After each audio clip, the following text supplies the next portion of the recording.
Cuando las parejas van a tener su primer hijo, muchas veces pasan por un proceso predecible. Están emocionados, preocupados por tener todo listo. Hacen preguntas a sus amigos que ya tienen hijos. Incluso leen libros y artículos. Quieren aprender todo lo que pueden sobre el embarazo, el proceso de nacimiento y cómo cuidar al nuevo bebé. Nosotros que ya tenemos hijos, entendemos por qué. Nuestro primer hijo cambia nuestra vida de forma dramática, emocionante y temerosa. Algo similar debe ser verdad cuando vemos al futuro regreso de nuestro Señor Jesús. Su regreso va a cambiar todo. Entonces, tiene sentido que queramos entender lo que va a acontecer y vivir de una forma que nos prepare para su reino terrenal, razón por la cual estudiamos la escatología. Esta es la tercera lección de nuestra serie Venga tu reino, la doctrina de la escatología, y la hemos titulado La venida del Rey.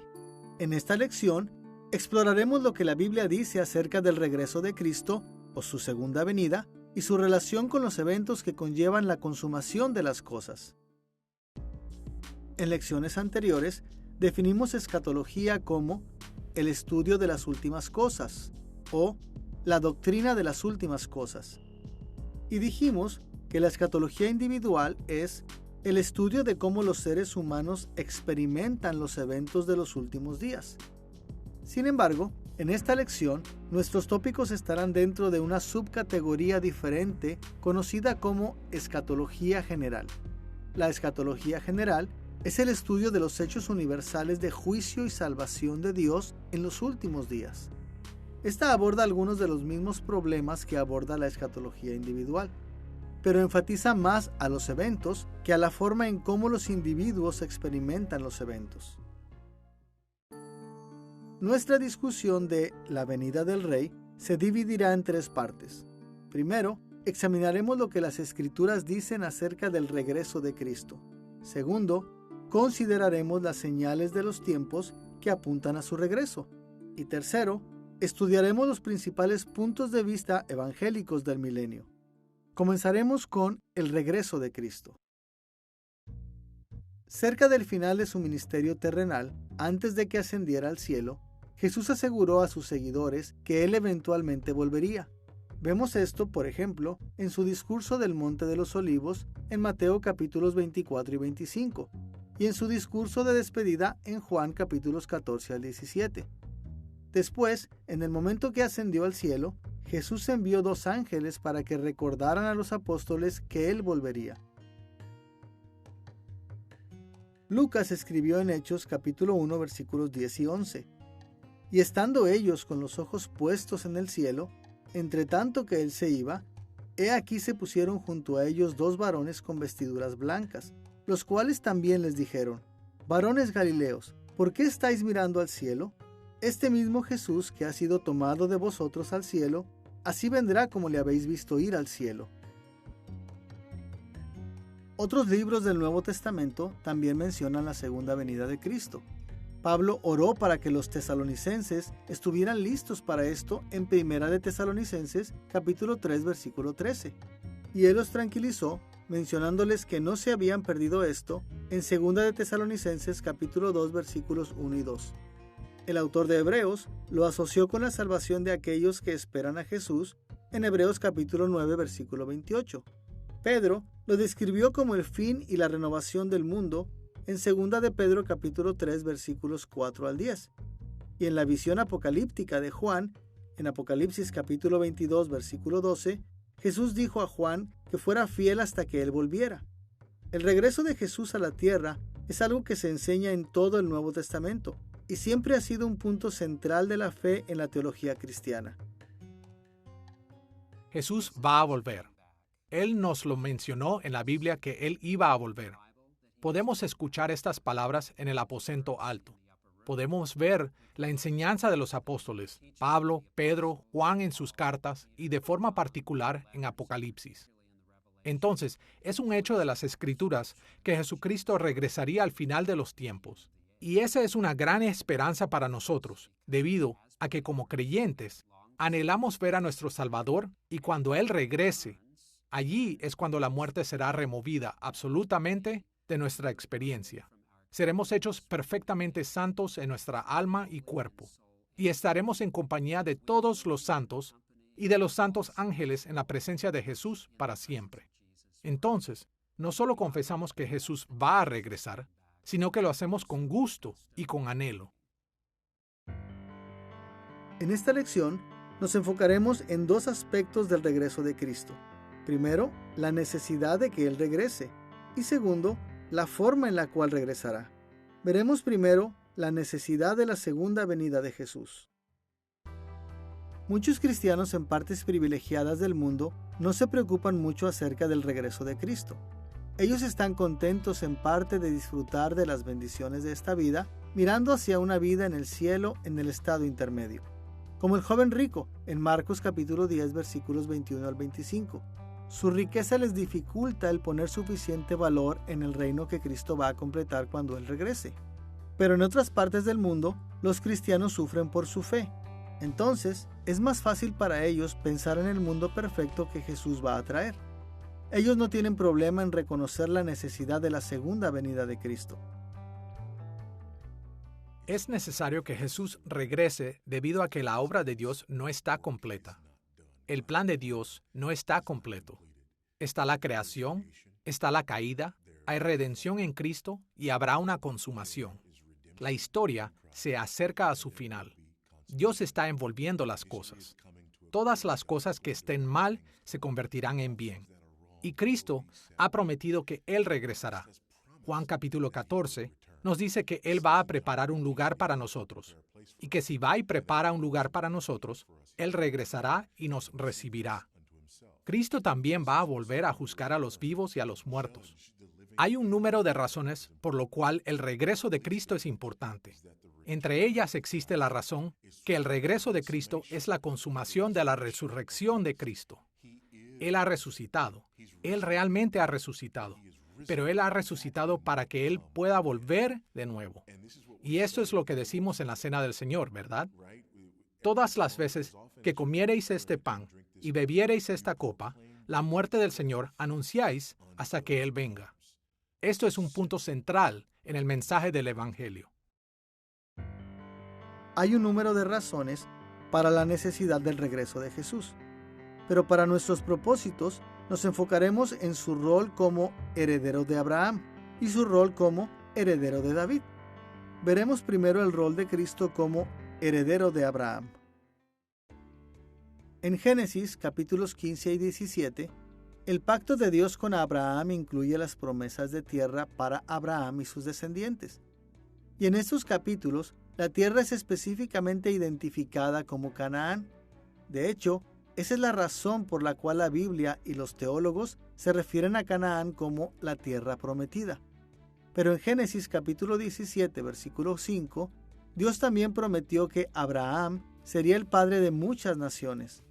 En otras palabras, mientras que su herencia podía incluir Canaán como su centro, no solo estaría limitado a Canaán.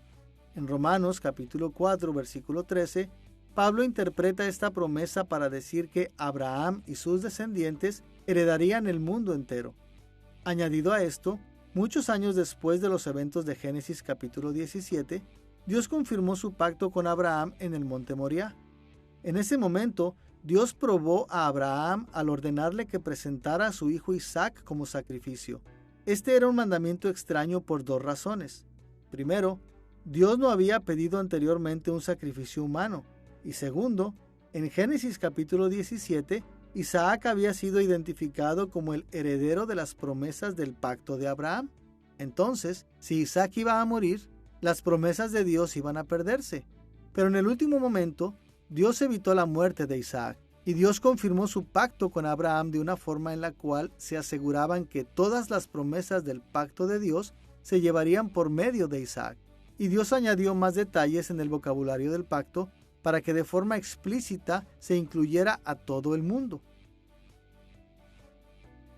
En Génesis capítulo 22, versículos 17 y 18, el Señor dijo a Abraham: Tu descendencia poseerá las puertas de sus enemigos.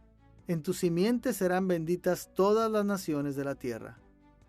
En el hebreo original, estas promesas se refieren a Isaac, que era un tipo de sombra que prefiguraba a Cristo. Primero, la palabra traducida como descendientes y simiente es seraj, que quiere decir simiente. Ahora, en la forma singular, seraj puede referirse a un número grande de simientes, pero en este caso toma la forma singular del verbo yarash, que aquí se traduce como tomar posesión, y la forma singular del pronombre posesivo aquí se traduce como sus.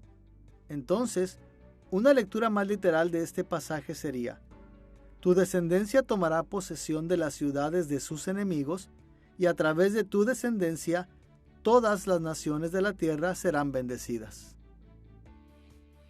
En otras palabras, las promesas del pacto con Abraham se cumplirán a través de su descendiente especial llamado Isaac, y estas promesas incluían tomar posesión de la tierra prometida y extender esa posesión a todas las naciones.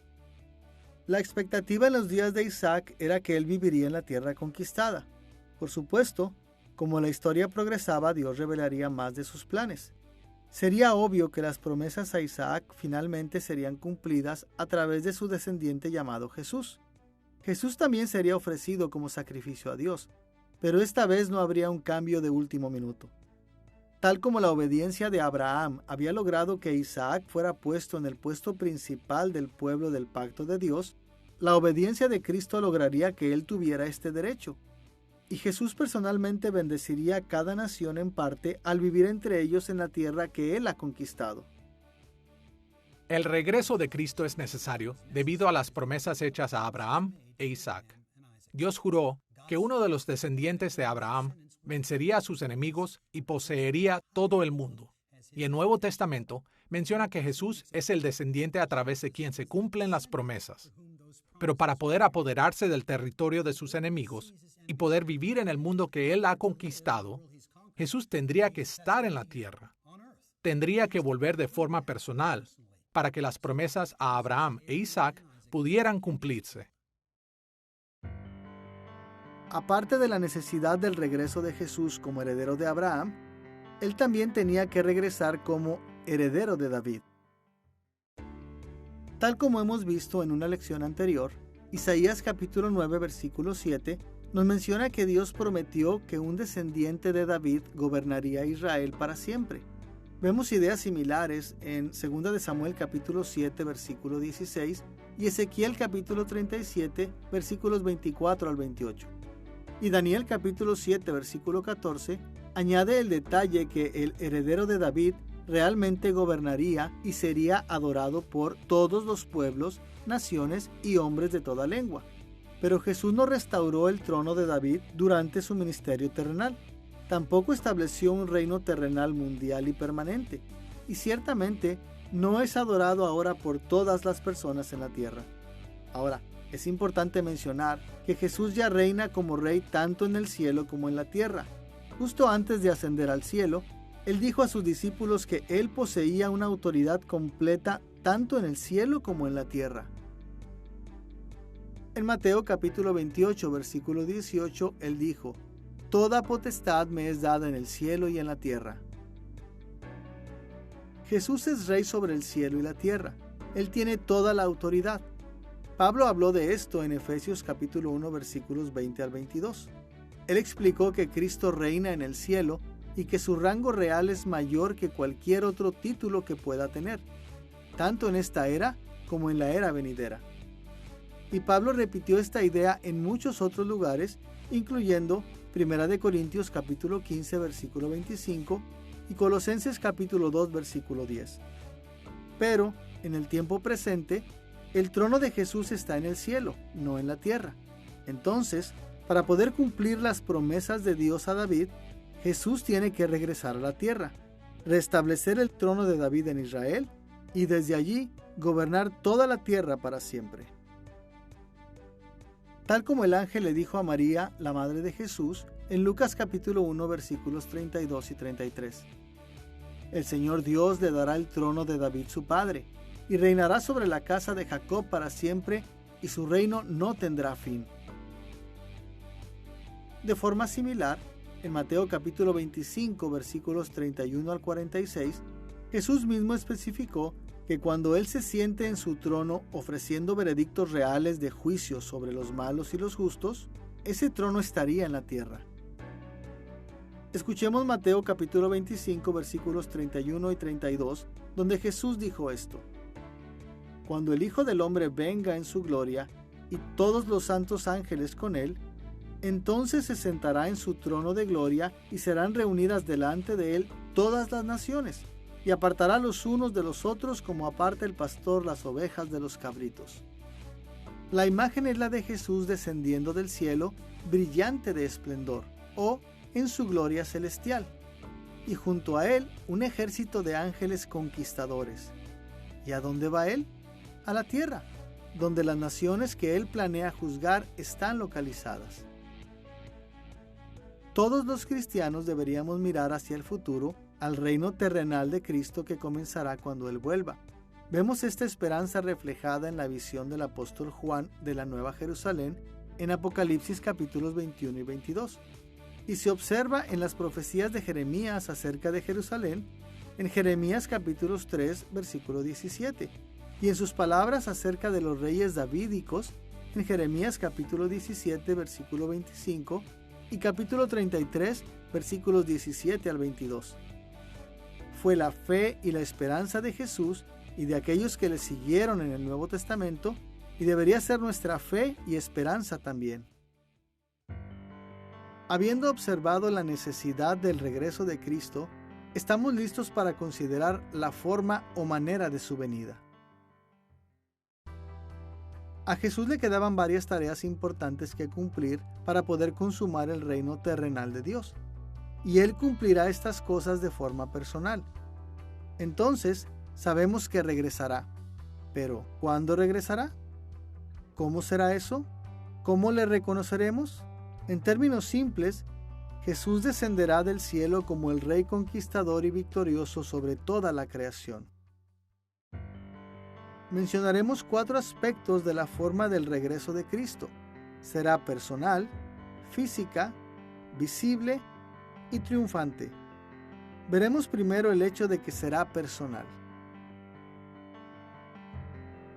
Es importante que Jesús regrese personalmente para cumplir las promesas a Abraham y David.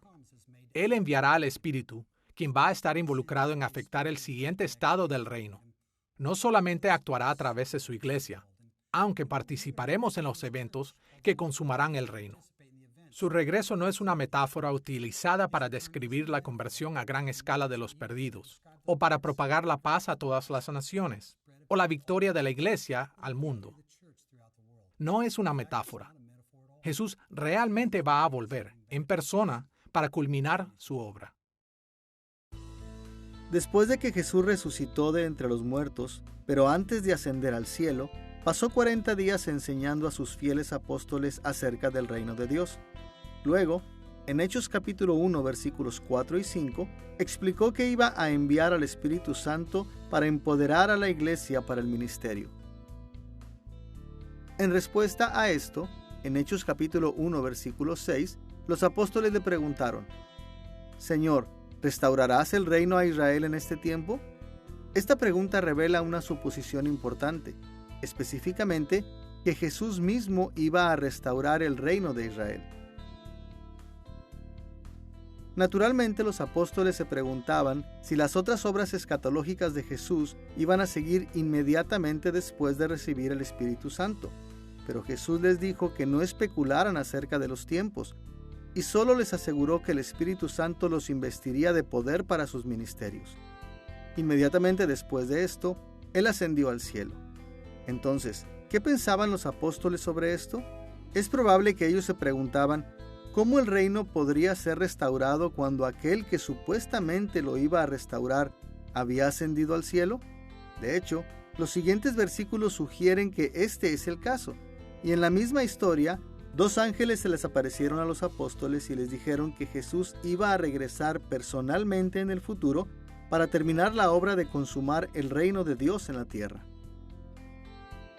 Tal como leímos anteriormente, en Hechos capítulo 1, versículo 11, los ángeles les preguntaron a los apóstoles: Varones Galileos, ¿por qué estáis mirando al cielo? Este mismo Jesús, que ha sido tomado de vosotros al cielo, así vendrá como le habéis visto ir al cielo. El hecho de que Jesús se fue no quería decir que Él se había olvidado de restaurar el reino. Al contrario, Él iba a volver personalmente a completar su reino terrenal.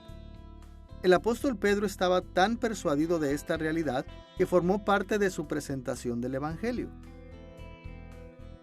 Escuchemos lo que Pedro dijo a la multitud en Hechos capítulo 3, versículo 21. Es necesario que el cielo reciba a Jesús hasta los tiempos de la restauración de todas las cosas.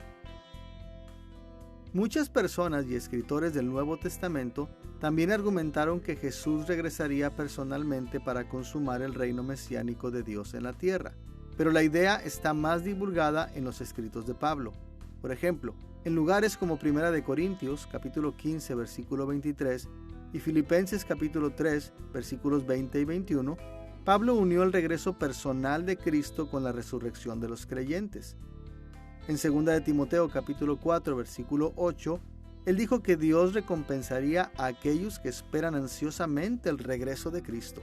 Y en Tito, capítulo 2, versículos 12 al 14, él asoció el regreso personal de Jesús con la importancia de una vida santa. Habiendo visto que la forma del regreso de Cristo sería personal, ahora exploremos la idea de que su regreso incluiría un componente físico, es decir, sería de manera física. Es importante recordar que Jesús no se despojó de su humanidad cuando Él ascendió al cielo. Él es una persona, la segunda persona de la Trinidad, pero Él tiene dos naturalezas, una divina y una humana. En su naturaleza divina, Jesús ya está presente y obrando en todas partes de la tierra. Pero Él también tiene una obra humana que hacer, y por eso Él tiene que volver en su completa humanidad, que incluye su cuerpo. Por ejemplo, Él es el heredero del pacto de Abraham y David solamente de acuerdo a su naturaleza humana. Como resultado, las promesas hechas a Abraham y a David solamente pueden cumplirse a través de su humanidad. De forma similar, en Hechos capítulo 3, versículos 20 al 22, Lucas argumentó que Jesús tenía que regresar en su naturaleza humana para completar su obra como un profeta como Moisés. Y por supuesto, los ángeles en su ascensión dijeron que Él regresaría de forma física. Recordemos Hechos capítulo 1, versículo 11, donde el ángel dijo a los apóstoles: Este mismo Jesús vendrá como le habéis visto ir al cielo. Los apóstoles vieron a Jesús subir humanamente al cielo y se les dijo que lo verían regresar de la misma manera. Eso solo puede significar que regresará en un cuerpo humano. Además de esto, muchos pasajes comparan nuestros cuerpos humanos glorificados con el cuerpo humano glorificado de Jesús que todavía tendrá cuando Él vuelva. Y eso quiere decir que Él tendrá un cuerpo físico de la misma forma que lo tenemos nosotros. Vemos esto en lugares como 1 de Corintios capítulo 15 versículos 20 al 23 y Filipenses capítulo 3 versículos 20 y 21. El Nuevo Testamento enseña de forma consistente que cuando Jesús regrese, Él aparecerá en su cuerpo físico humano glorificado, el mismo cuerpo que se levantó de entre los muertos y ascendió al cielo. Ahora que hemos visto que la forma del regreso de Jesús será personal y física, abordemos el hecho de que también será visible. Puede parecer obvio decir que cuando Jesús regrese en su cuerpo humano glorificado, podremos verlo. Pero existen algunos cultos que niegan el regreso visible de Jesús. Muchas veces, esta negación proviene de la creencia errónea de que Jesús ya ha vuelto, y debido a que nadie vio su retorno, ellos argumentan que fue invisible. Uno de los problemas más obvios con este error es que el Nuevo Testamento de forma explícita dice que Jesús será visto cuando regrese. Por ejemplo, en 1 de Juan capítulo 3 versículo 2, Juan escribió: Cuando Él se manifieste, le veremos tal como Él es. Y en Apocalipsis capítulo 1 versículo 7, Juan profetizó: He aquí que viene con las nubes y todo ojo le verá. Y en Mateo capítulo 24 versículos 27 al 30, Jesús mismo describió su segunda venida de esta forma: Porque como el relámpago que sale del oriente y se muestra hasta el occidente, así será también la venida del Hijo del Hombre. Las tribus de la tierra verán al Hijo del Hombre viniendo sobre las nubes del cielo con poder y gran gloria. Los últimos dos pasajes son particularmente útiles debido a que indican que Jesús no solo será visible para algunas personas. Todas las personas en la tierra lo verán, y la razón para esto no es difícil de entender. El regreso de Jesús será un evento apabullante. Su gloria será radiante como el sol, y su ejército celestial llenará el cielo. E incluso el ser humano más insignificante lo verá en su trono de juicio. Tal como Jesús enseñó en Mateo capítulo 16, versículo 27. Porque el Hijo del Hombre vendrá en la gloria de su Padre con sus ángeles, y entonces pagará a cada uno conforme a sus obras. El Nuevo Testamento dice que como el relámpago viene del este y se muestra hasta el occidente, así también será la venida del Hijo del Hombre. Eso sugiere que será bastante visible, e incluso algo que será difícil de no observar. En los escritos de Pablo, se habla de la segunda venida de Cristo siendo acompañada por una voz de mando y una trompeta. Estas son cosas que sugieren que la segunda venida va a ser algo que no podremos perder, incluso si quisiéramos. Que Dios obrará de esta forma para asegurarnos que veamos este evento cataclísmico e histórico. Entonces, yo diría que es algo enteramente visible, distinguible, y que no se puede perder de vista por ningún ser humano que esté en la tierra en el momento del regreso de Cristo. Hasta ahora hemos descrito la forma del regreso de Cristo como personal, física y visible. Ahora veremos cómo esto también será de manera triunfante. Durante su primera venida, Jesús pareció ser cualquier cosa menos triunfante. Nació de una familia pobre y humilde. Nunca logró un poder político ni militar, y en su muerte, Él permitió que le condenaran y ejecutaran como un criminal. Tal como Pablo escribió en Filipenses capítulo 2, versículos 7 y 8. Jesús se despojó a sí mismo, tomando forma de siervo, hecho semejante a los hombres, y estando en la condición de hombre, se humilló a sí mismo, haciéndose obediente hasta la muerte y muerte de cruz. El verbo griego en la frase se despojó a sí mismo es kenoo. Su uso aquí es la base para el término teológico kenosis, que es el hecho de que Jesús cubriera su gloria divina durante su primer adviento. Algunos intérpretes erróneamente han entendido la kenosis de Jesús como una pérdida de algunos atributos divinos. Pero Dios no puede dejar de ser Dios. No puede, incluso de forma voluntaria, dejar de lado ninguno de sus atributos divinos. En cambio, la kenosis de Jesús consistía en ocultar su gloria, sobre todo por medio de la encarnación y las humillaciones que sufrió. Pero cuando Él resucitó de entre los muertos y ascendió al cielo, su kenosis terminó. En ese momento, el Padre retiró el velo para revelar la gloria de Jesús que siempre poseyó como Dios. Tal como Jesús oró en Juan capítulo 17, versículo 5. Ahora pues, Padre, glorifícame tú al lado tuyo, con aquella gloria que tuve contigo antes que el mundo fuese. La gloria de Jesús nunca volvió a ocultarse, y cuando Él regrese estará en todo su esplendor. Él vendrá radiante y esplendoroso, cabalgando en las nubes del cielo y siendo seguido por una multitud de ángeles. Mateo capítulo 24, versículo 30, dice que Él vendrá con poder y gran gloria. Primera de Tesalonicenses capítulo 4, versículo 16, nos dice que será anunciado con voz de arcángel y trompeta de Dios. Segunda de Tesalonicenses capítulo 1, versículo 7, nos dice que Él vendrá desde el cielo con los ángeles de su poder.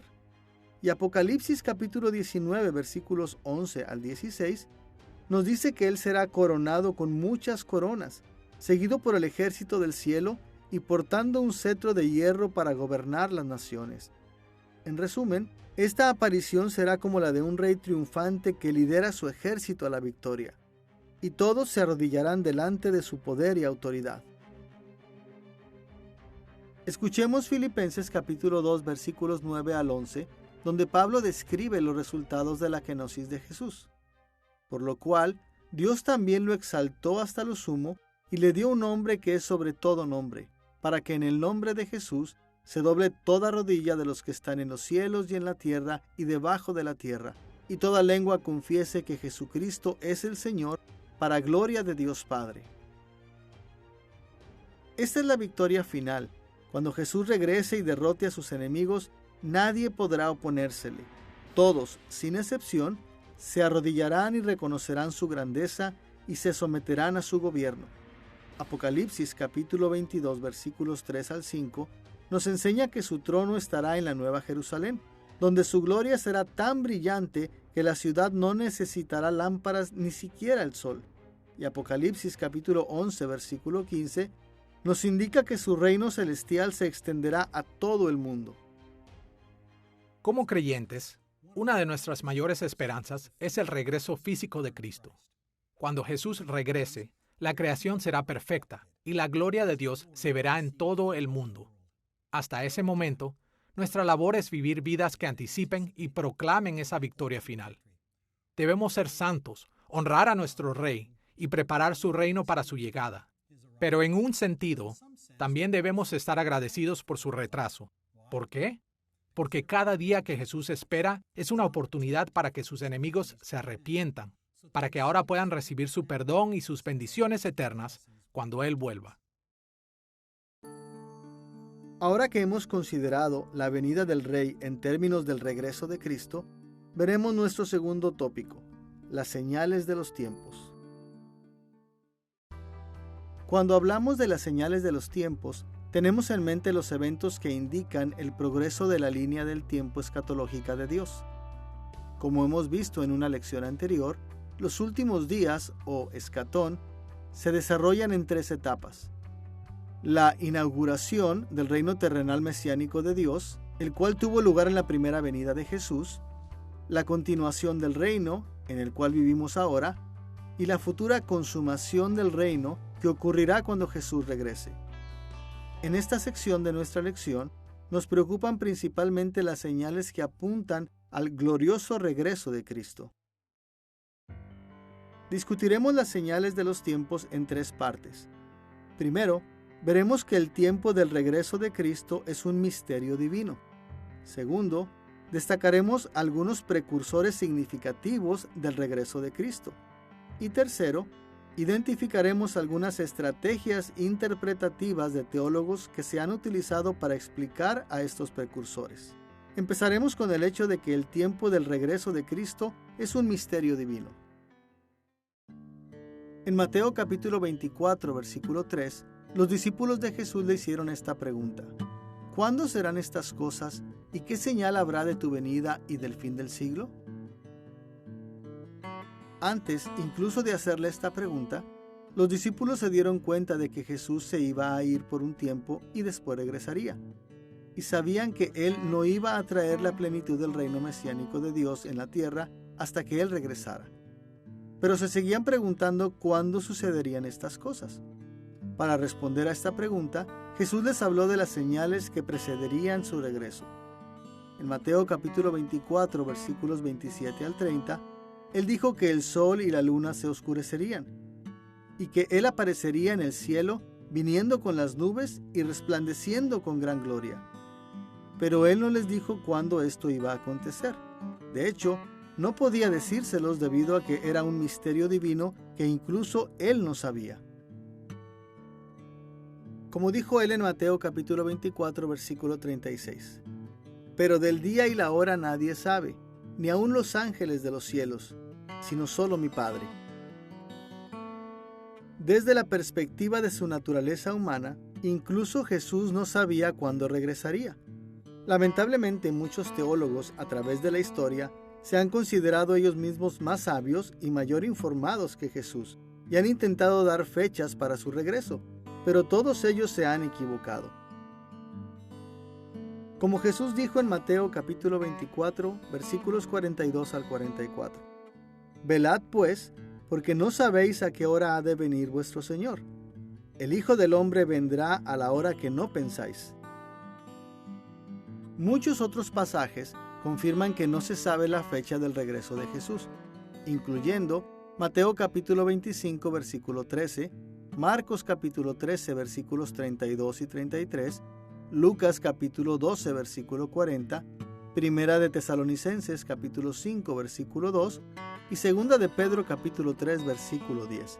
Si hay algo que las Escrituras dicen claramente acerca de la fecha del regreso de Jesús, es que solo Dios sabe cuándo esto va a acontecer. Nadie más puede predecir esto.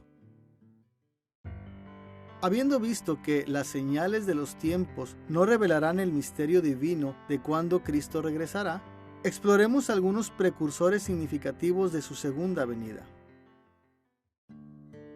A pesar de que no podemos saber cuándo Jesús va a regresar, las Escrituras sí mencionan algunas circunstancias que son precursoras de su regreso.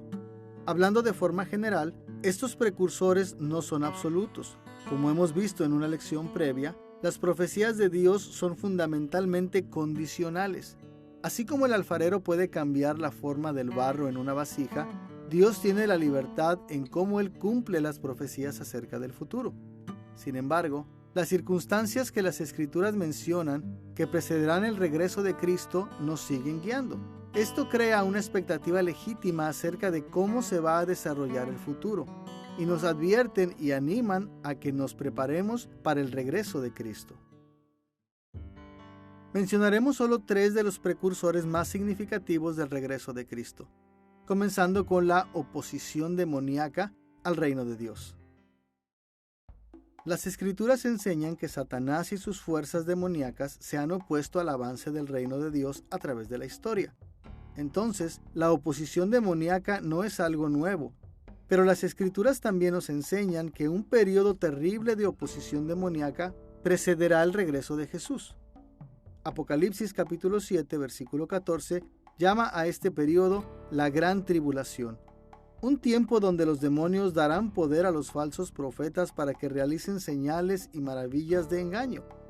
Ideas similares aparecen a través de las visiones de Juan en Apocalipsis.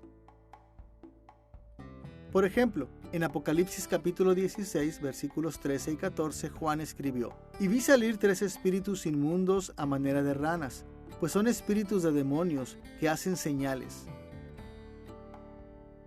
Jesús también habló de la gran tribulación en Mateo capítulo 24, versículo 21, asociándola con eventos que pasarán en el fin del mundo. Y al igual que Juan, él dijo que esto tendría por característica las falsas señales y milagros. Tal como dijo Jesús en Mateo capítulo 24, versículo 24, porque se levantarán falsos cristos y falsos profetas, y harán grandes señales y prodigios, de tal manera que engañarán, si fuere posible, aún a los escogidos. De forma clara, los oponentes demoníacos de Dios usarán toda trampa y poder que tienen para entorpecer los planes para su reino. Un segundo precursor para el regreso de Cristo es la oposición humana para el reino de Dios. Las Escrituras describen a muchos seres humanos que cooperarán con la oposición demoníaca a Dios. Por ejemplo, Apocalipsis capítulo 13 indica que Satanás usará 2 bestias, una de la tierra y otra del mar. No indica si estas bestias representan a individuos, grupos o personas o incluso instituciones, pero ellas parecen ser humanos. Por una parte, ellas influyen a la humanidad de una forma que implica control sobre las sociedades y gobiernos. Por otra parte, la bestia de la tierra es identificada por lo que Apocalipsis capítulo 13 versículo 18 llama número de hombre o número de humanidad, o quizás el número de una persona. Más allá de estas figuras de bestias, un poderoso falso profeta es mencionado en Apocalipsis capítulo 16 versículo 13, capítulo 19 versículo 20 y capítulo 20 versículo 10. La oposición humana al reino de Dios también aparece en Segunda de Tesalonicenses capítulo 2 versículos 1 al 10, que menciona una rebelión y el hombre de iniquidad. El hombre de iniquidad tendrá un poder satánico para llevar a cabo falsos milagros y eventualmente se proclamará a sí mismo ser Dios. Habrá una oposición menos espectacular que también existirá, tal como falsos profetas y falsos cristos mencionados en Mateo capítulo 24 versículo 24, y muchos anticristos que se mencionan en 1 de Juan, capítulo 2, versículo 18. Cuando leemos acerca de la actividad demoníaca en el Nuevo Testamento, o sobre el anticristo en 1 de Juan, o la bestia en el libro de Apocalipsis, nos damos cuenta que esos personajes malvados, esos dioses malvados, solo pueden hacer lo que Dios les permite hacer. Y como resultado de eso, parecido al libro de Job, donde Satanás le pide permiso a Yahweh sobre lo que puede hacer, aquí vemos que no es que Dios y Satanás estén en una batalla dualística, de la cual no sepamos quién va a ganar. Es como si Dios estuviera elaborando su plan, e incluso que el maligno es una de esas entidades que Él usa para asegurarse que su plan se lleve a cabo. Entonces, nada, ya sea la bestia, o el anticristo, o el maligno mismo, nada puede detener el plan de Dios. Y de hecho, todas esas entidades son usadas para asegurarse que el plan de Dios se desarrolle de la manera que debería. Un tercer precursor de la segunda venida es una exitosa evangelización mundial. En Mateo capítulo 24, versículo 14, Jesús dijo esta profecía: «Y será predicado este evangelio del reino en todo el mundo, para testimonio a todas las naciones, y entonces vendrá el fin».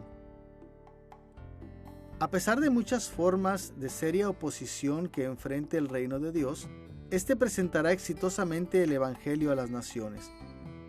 Jesús repitió esta idea al menos 2 veces después de esta profecía. En la Gran Comisión, que Él encomendó después de su resurrección, Él dijo a 11 discípulos fieles que proclamaran el Evangelio a las naciones y entrenaran a aquellos que lo recibieran, y asoció esta obra de evangelización y formación con la continuación del reino hasta el fin de los tiempos. Escuchemos las palabras de Mateo capítulo 28, versículos 19 y 20. «Id y haced discípulos a todas las naciones. He aquí, yo estoy con vosotros todos los días hasta el fin del mundo». La referencia de Jesús al fin del mundo sugiere que Él sabía que los 11 no podrían culminar esta labor y que la iglesia tendría que continuarla. Jesús habló de forma similar en los últimos momentos antes de su ascensión. En Hechos capítulo 1, versículo 8, les dijo a sus fieles apóstoles que ellos usarían el poder del Espíritu Santo para llevar el Evangelio hasta los confines de la tierra. Y las Escrituras indican que esta evangelización mundial ganará muchos conversos. Como resultado, para cuando Jesús regrese, la iglesia incluirá miembros de todas las tribus, lenguas, pueblos y naciones. Podemos ver esto en muchos lugares, incluyendo las visiones celestiales de Juan en el libro de Apocalipsis. Para citar un ejemplo, aquí está el reporte de Juan en Apocalipsis capítulo 7, versículo 9. «Después de esto miré, y he aquí una gran multitud, la cual nadie podía contar, de todas naciones y tribus y pueblos y lenguas, que estaban delante del trono y en la presencia del Cordero, vestidos de ropas blancas y con palmas en las manos». Las ropas blancas y palmas que llevan la multitud indican a aquellos que han sido fieles a Dios. Entonces, en esta visión, Juan está observando a las personas redimidas de cada parte del mundo. Esto nos dice que el reino mesiánico avanzará a través de la oposición y resultará airoso tanto en el anuncio del Evangelio como en el número de convertidos. Hasta ahora, nuestra discusión de las señales de los tiempos ha cubierto el hecho de que el tiempo del regreso de Cristo es un misterio divino y varios precursores del regreso de Cristo. Ahora estamos listos para mencionar algunas estrategias interpretativas para explicar a esos precursores. Los evangélicos estamos de acuerdo en que la iglesia siempre ha enfrentado oposición y que ésta continuará en el futuro. Estamos de acuerdo que la evangelización ha tenido éxito en el pasado y tenemos la determinación de continuar evangelizando hasta que Cristo vuelva. Reconocemos la importancia de las misiones globales y nos gozamos en que la iglesia exista, persevere y prospere. Pero a pesar de estar de acuerdo, a veces interpretamos a los precursores del regreso de Cristo de muchas maneras diferentes. En general, las estrategias interpretativas evangélicas exhiben 4 tendencias principales. Es de ayuda el reconocer estas tendencias para que podamos aprender de ellas y mejoremos nuestro entendimiento de las Escrituras. Algunas estrategias interpretativas se enfocan en cuando los precursores de Cristo aparecerán en la historia. Estas estrategias tienden entre el preterismo y futurismo. En un extremo, el preterismo dice que estos precursores aparecieron en el pasado y no se repetirán en el futuro. Por ejemplo, un preterista puede decir que el anticristo fue un ser humano que vivió durante el primer siglo y que no debemos de buscar a alguien así en el futuro. En el otro extremo, el futurismo dice que los precursores del regreso de Cristo no han aparecido todavía, pero que aparecerán en el futuro. Por ejemplo, un futurista diría que el anticristo vivirá en la última generación antes de la segunda venida. Y entre los dos extremos hay un amplio rango de puntos de vista relacionados con el tiempo, las personas y los eventos. Por ejemplo, algunos dirían que el anticristo es un tipo de persona o institución humana que se repite a través de la historia. Otras estrategias de interpretación se enfocan en cómo los precursores del regreso de Cristo se manifestarán en la historia.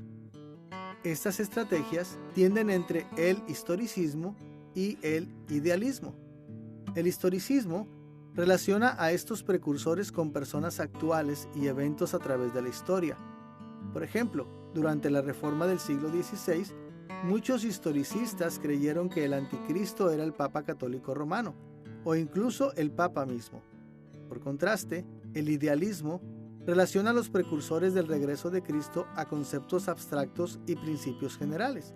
Por ejemplo, un idealista puede argumentar que el anticristo es cualquiera que predica falsedad y se opone a Jesús. Y entre estos dos extremos hay una amplia variedad de puntos de vista que interpretan los precursores del regreso de Cristo con varios grados de historicismo e idealismo. Por ejemplo, algunos dirán que ha habido varios anticristos a través de la historia, pero no insisten en que ellos pueden conectarse a través de una institución visible como el papado. Estas 4 tendencias se traslapan de muchas maneras. Intérpretes individuales usan diferentes estrategias dependiendo en los pasajes que ellos están interpretando. Una persona puede tender hacia el preterismo en un pasaje y el futurismo en otro, o hacia el historicismo en algunos pasajes e idealismo en otros. Algunas veces, un intérprete incluso usará diferentes estrategias dentro del mismo pasaje. Cada una de estas estrategias interpretativas tiene sus fuerzas y debilidades, y los evangélicos usan todas estas estrategias en varios grados. Entonces, en vez de pensar en ellos como sistemas que demandan nuestra lealtad, es probablemente mejor pensar en ellas como herramientas que nos ayudan a entender varios aspectos de las Escrituras. Y cuando llega el momento de interpretar un pasaje en particular, debemos dejar que el contexto dicte qué herramienta o herramientas usamos. Ahora que hemos resumido la enseñanza bíblica sobre el regreso de Cristo, estudiando las señales de los tiempos, ahora pondremos nuestra atención en un tercer gran tópico, el milenio. El término milenio literalmente se refiere a un periodo de 1000 años, pero cuando hablamos de el milenio, tenemos en mente el período escatológico del reino de Cristo mencionado en Apocalipsis 20:27. Este es el único lugar en las Escrituras donde se dice que este periodo dura 1000 años, pero muchos intérpretes creen que el milenio es también mencionado en otros pasajes, especialmente en predicciones del Antiguo Testamento de un periodo largo de prosperidad para Israel. Con respecto a la línea del tiempo de la escatología, todos los evangélicos creemos que Cristo reina actualmente desde el cielo, y todos creemos que Jesús volverá antes de que el reino de Dios en la tierra sea consumado. En este sentido, todos mantenemos alguna forma de escatología de la inauguración. Como hemos mencionado en una lección previa, la teología de la inauguración es la idea de que el reino escatológico de Dios ha comenzado o ha sido inaugurado en Cristo, pero que todavía no ha llegado a su plenitud. Pero a pesar de que nuestro acuerdo general acerca de la naturaleza de la inauguración del reino de Dios, muchas veces estamos en desacuerdo acerca del lugar del milenio en la línea del tiempo escatológica. De hecho, este tipo de desacuerdo ha caracterizado a la Iglesia desde los primeros siglos. Por ejemplo, Justino Mártir, quien vivió aproximadamente del 100 al 165 después de Cristo, escribió lo siguiente en su Diálogo con Trifón, capítulo 80. Yo y otros estamos seguros que habrá una resurrección de los muertos y 1000 años en Jerusalén, que será reconstruida, adornada y engrandecida. Aquí, Justino defendió el punto de vista de que Jesús regresaría antes del milenio, pero en otra parte del mismo capítulo, él escribió esto: yo y otros somos de esta opinión, pero muchos que pertenecen a la pura y pía fe y que son verdaderos cristianos piensan de otra forma. Parece ser que siempre ha habido una variedad de opiniones acerca del tiempo y detalles del milenio. Hay muchas escuelas de pensamiento con respecto al milenio que posiblemente no podamos cubrir todos sus detalles en esta lección. Nuestro propósito es introducir los 4 sistemas principales y proveer una breve descripción.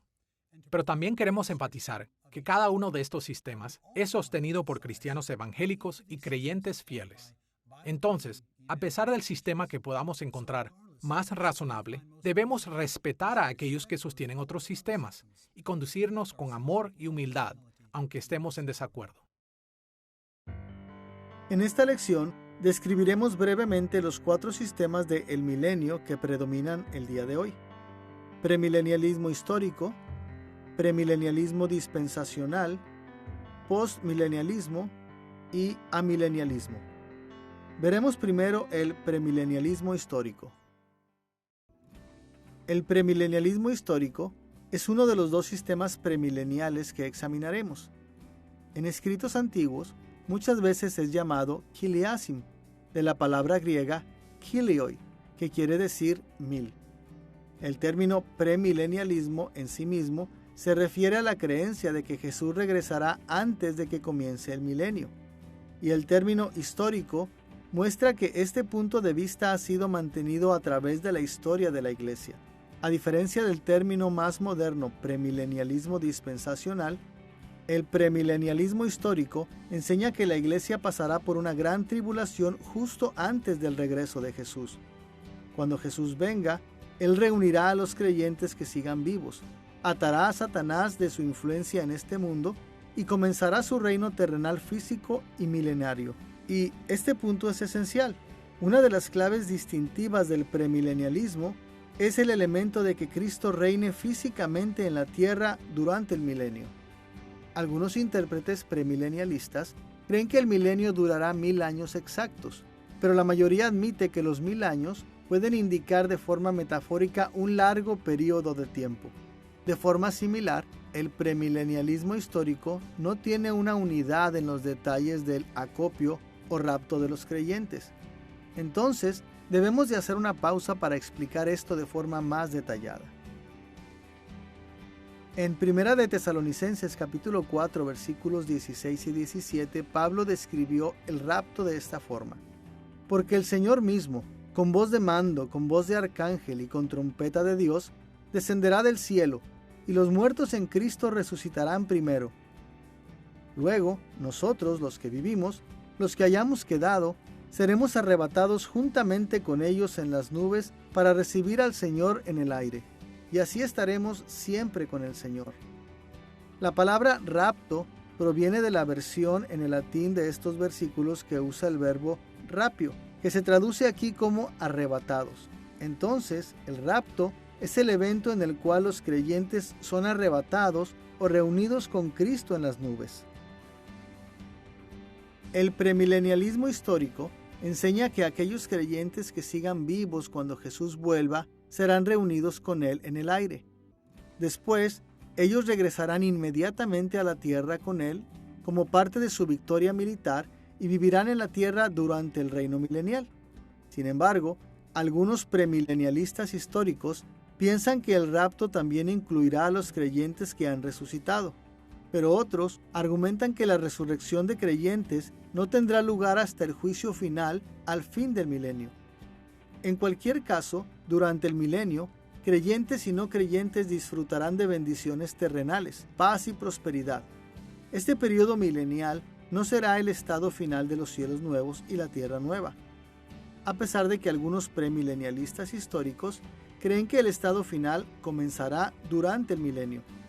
Pero todos están de acuerdo de que el milenio será más glorioso que nuestra era actual.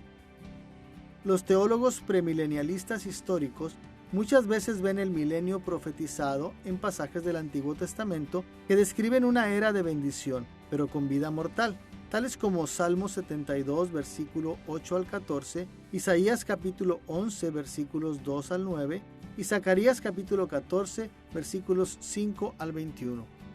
Uno de los componentes distintivos de ambos sistemas premileniales es que los no creyentes no resucitarán hasta el final del milenio. Pero habrá creyentes viviendo en la tierra durante el milenio, y seguirán habiendo corrupción y muerte.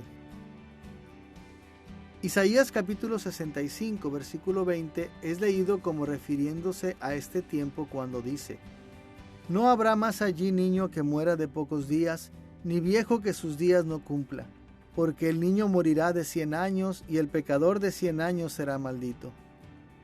Los premilenialistas creen que Isaías profetiza un tiempo en donde la gente vivirá más tiempo del que viven ahora. Y ellos argumentan que otros pasajes del Antiguo Testamento, como Isaías capítulo 11, versículos 10 y 11, sugieren que los pecadores seguirán buscando la salvación en este tiempo. Debido a que estas descripciones no armonizan con el estado presente o el estado final, ellos interpretan esto como referencias al milenio. Al final del milenio, los premilenialistas históricos dicen que la rebelión de Satanás tendrá lugar. Esto será seguido por la resurrección de todos aquellos que no hayan resucitado previamente. Y después vendrá el juicio final. En ese momento, el reino eterno de Dios sobre los nuevos cielos y la nueva tierra será consumado.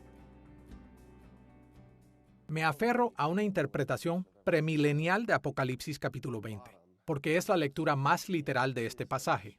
Es natural ver al final de Apocalipsis capítulo 19 que la bestia y el falso profeta son lanzados al lago de fuego, pero no Satanás. El dragón no es lanzado al lago de fuego, es atado por 1000 años.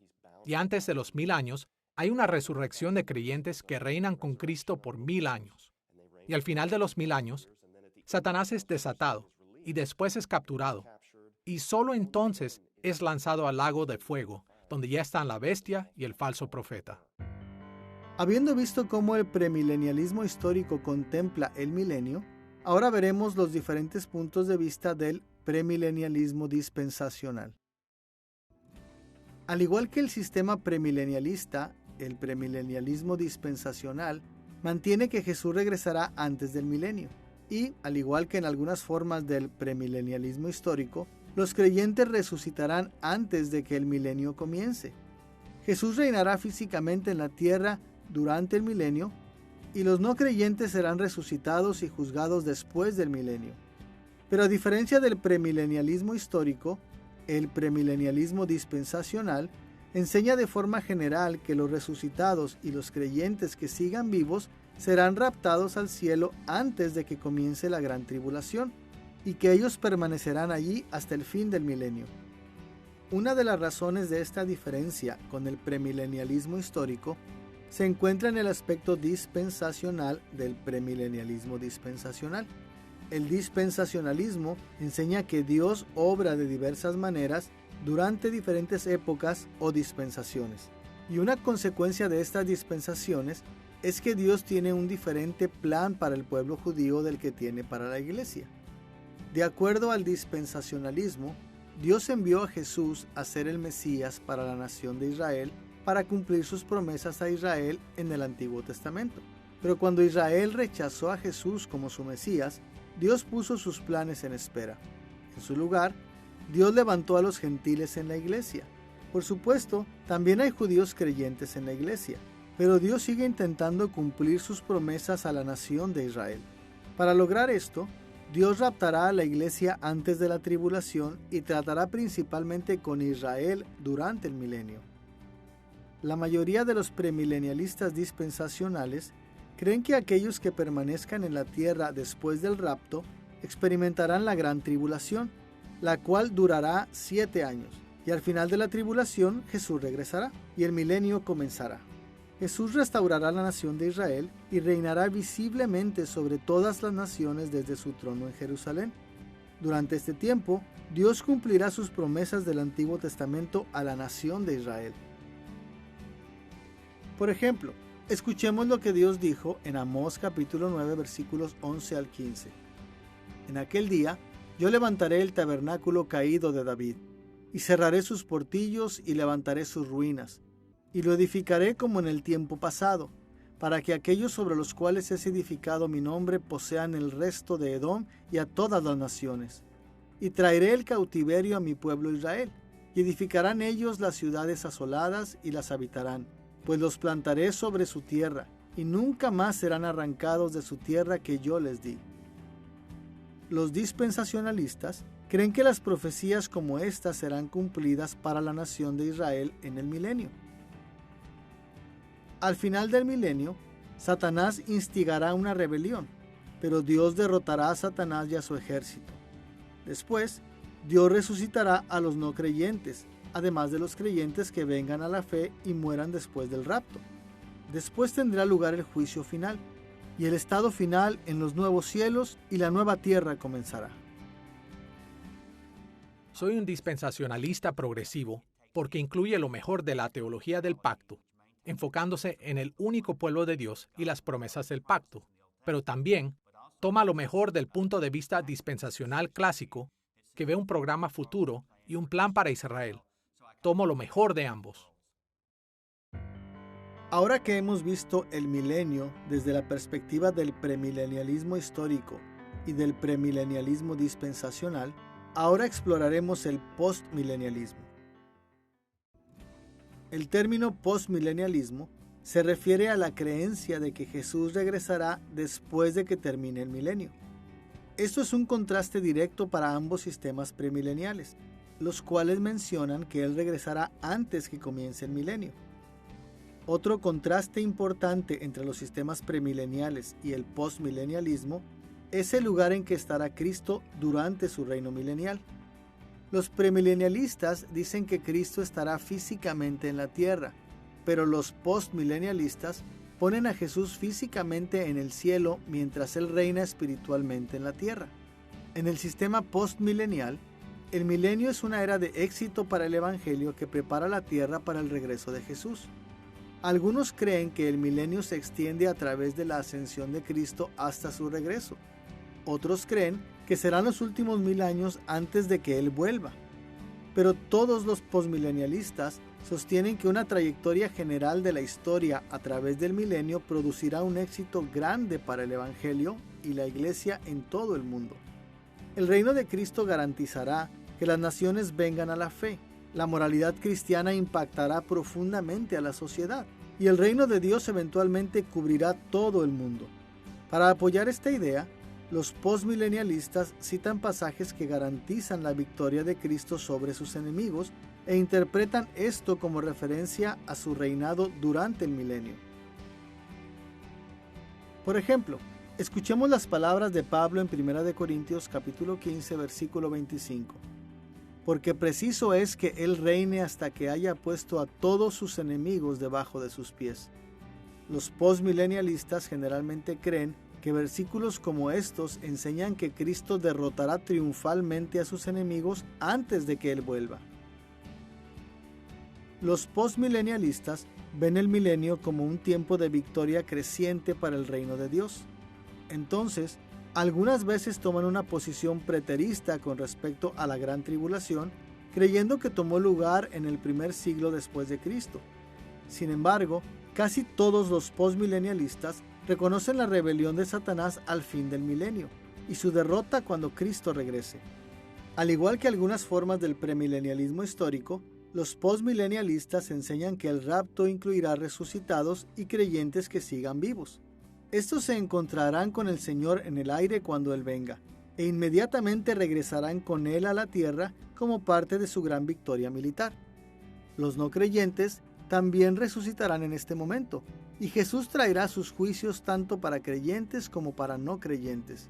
Finalmente, Él traerá los cielos nuevos y la tierra nueva, y el estado final comenzará. Una de las razones para afirmar un punto de vista postmilenial es cuando vemos la historia de la redención en su conjunto. En diferentes épocas, los postmilenialistas han creído en un periodo dorado de 1000 años, pero muchos de los postmilenialistas no creen en algún tipo de era dorada. Creen en un sentido más positivo de la realidad del Evangelio, que éste irá adelante, que las naciones vendrán delante de Cristo y que todo irá en alza. Cuando vemos en Apocalipsis, vemos a las multitudes, a toda la tierra, en los cielos nuevos y la tierra nueva, personas de toda tribu, lengua y nación. Creo que hay un flujo progresivo en todas las Escrituras que apunta a esta realidad. El plan inicial de Dios, su llamado a Adán y Eva, para que toda la tierra fuera llena de personas a su semejanza. Y esto es verdad para el pueblo de Dios en toda la faz de la tierra, que han sido redimidos y renovados a la imagen de Cristo. Habiendo estudiado el premilenialismo histórico, el premilenialismo dispensacional y el postmilenialismo, estamos listos para estudiar el cuarto sistema escatológico, el amilenialismo. El término amilenialismo literalmente quiere decir sin milenio. Su nombre se refiere a la creencia de que el milenio no será un periodo literal de 1000 años. Otros sistemas también permiten que la frase 1000 años puede ser figurativa, pero todas las formas modernas de amilenialismo insisten en una lectura figurativa.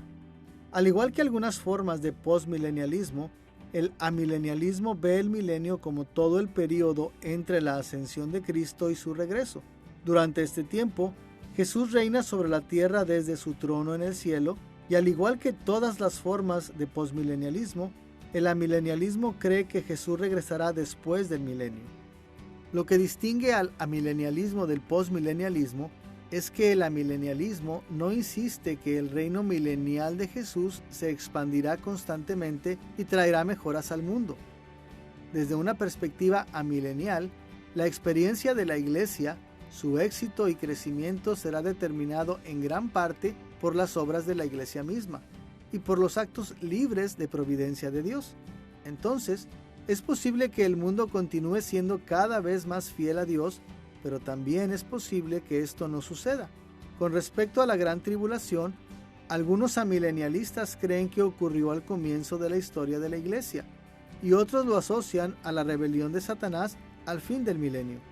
Desde este punto en adelante, el amilenialismo es difícil de distinguir del postmilenialismo. Jesús destruirá la rebelión de Satanás cuando Él vuelva. Él raptará a los creyentes resucitados y que siguen vivos, e inmediatamente regresará con ellos a la tierra. Los no creyentes resucitarán, y Jesús traerá sus juicios finales a todos.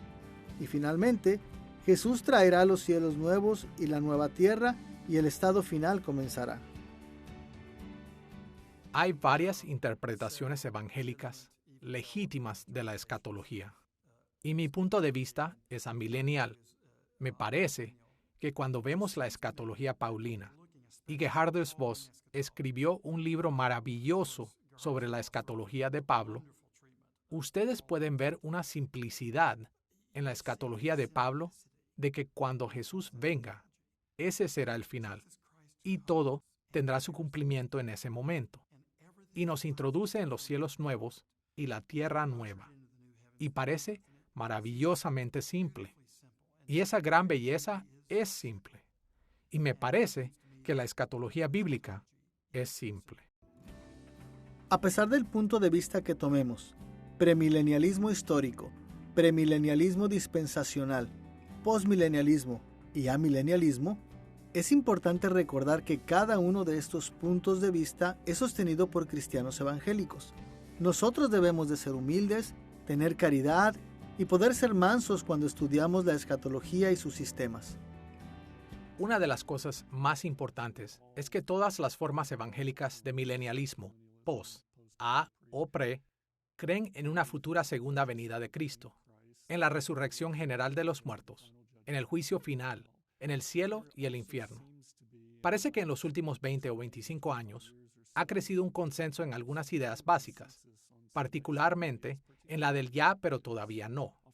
George Eldon Ladd, un gran premilenialista histórico, fue muy importante por promover esta idea del ya pero todavía no, la escatología de la inauguración. También vemos esto entre los amilenialistas y postmilenialistas, entendiendo que la primera venida de Cristo es lo que inauguró los últimos días. Parece haber un consenso creciente en esta idea del ya pero todavía no, y me parece alentador que a pesar de las diferencias, mientras continuamos estudiando las Escrituras, eliminamos algunos de los problemas que cada uno de estos sistemas tuvo en el pasado y llegamos a un acuerdo cada vez mayor. En esta lección de la venida del Rey, hemos considerado el regreso de Cristo en términos de su necesidad y forma. Hemos explorado las señales de los tiempos con respecto al misterio divino, precursores del regreso de Jesús y estrategias interpretativas. Y hemos discutido el milenio desde la perspectiva del premilenialismo histórico, premilenialismo dispensacional, postmilenialismo y amilenialismo. En la historia de la Iglesia, las diferencias sobre la escatología han llevado a contiendas y divisiones. Esto aún continúa, pero cuando llegamos a los sistemas escatológicos, deberíamos de resistir la división. Después de todo, todos los evangélicos confesamos que Jesús resucitó de los muertos y ascendió al cielo. Todos estamos de acuerdo de que Él reina desde el cielo. Todos creemos que Él regresará visible y corporalmente para continuar el reino de Dios en la tierra, y que a través de Él, todas las promesas de Dios se cumplirán. Ponemos nuestra esperanza en el hecho de que después del milenio traerá los cielos nuevos y la tierra nueva en el estado final. Nuestros desacuerdos palidecen en comparación con las cosas que tenemos en común, y nuestro compañerismo debería de reflejar eso.